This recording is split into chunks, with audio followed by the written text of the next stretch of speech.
Aujourd'hui, on va parler du report de la suppression de la CVAE, qui ont été validés par les députés au travers d'un amendement. Alors pour rappel, le plan de loi de finances 2025 devait initialement être terminé d'être débattu, donc on devait savoir ce qu'il en était pour le texte final qui allait être envoyé au Sénat, sauf que comme ça a pris du temps et que les débats ont été longs, ça a été mis en stand-by et le débat reprend le 5 novembre. Donc pour l'instant, l'amendement a été validé, mais on n'est pas certain que ce soit validé jusqu'au bout, sachant que le Sénat peut très bien le rejeter ou alors que le gouvernement peut utiliser un 49.3 pour outrepasser cet amendement s'il ne le souhaite pas. Alors il faut savoir que la CVAE, c'est un impôt local qui fait partie de la contribution économique territoriale, ou appelée la CET, et elle s'applique aux entreprises dont le chiffre d'affaires dépasse 500 000 euros. Contrairement à d'autres taxes, elle est calculée sur la valeur ajoutée de l'entreprise, c'est-à-dire la richesse qu'elle crée en produisant des biens ou des services. Donc comment concrètement se calcule cette CVAE? Alors la CVAE, la première étape, elle consiste donc à calculer la valeur ajoutée de l'entreprise.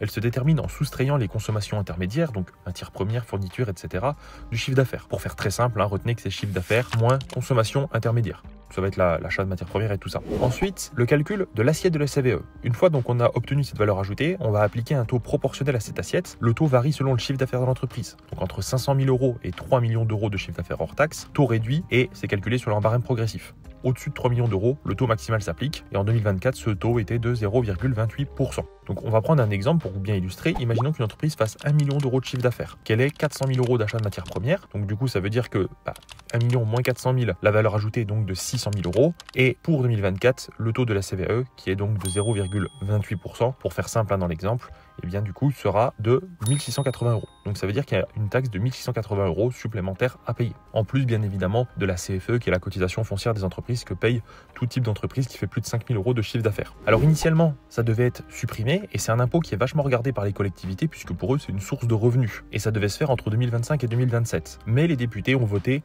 un report donc jusqu'en 2030. Ça signifie que les entreprises vont continuer à payer la CVAE jusqu'en 2030. Mais par contre il y aura un taux qui va baisser chaque année. En 2024 donc c'est 0,28%. En 2028, on aura un premier taux réduit à 0,19%, 2029 0,09% et suppression totale en 2030. Donc par exemple, si on garde toujours l'entreprise qui fait 1 million de chiffre d'affaires et qui a 400 000 euros d'achat de matières premières, en 2028, elle paiera que 1140 et en 2029, elle ne paiera que 540 euros et elle ne paiera plus rien du coup à partir de 2030. Voilà, comme d'habitude, on vous tient informé sur tous les sujets fiscaux, donc j'espère que cette vidéo vous a plu et que pour certains, ça a permis de comprendre ce qu'était la CVAE et représenter quand même que ça peut peser dans le budget d'une entreprise parce qu'une entreprise qui fait beaucoup de chiffre d'affaires n'est pas forcément une entreprise très rentable et donc c'est des impôts qui peuvent pénaliser les entreprises, sachant que ça se rajoute à toutes les autres taxes et autres éléments qu'il peut déjà y avoir. Sur certains restaurants, on sait qu'on a les droits de terrasse, on sait qu'on va avoir la taxe foncière du local, on sait qu'on va avoir la cotisation foncière, on sait qu'on va avoir la CVAE.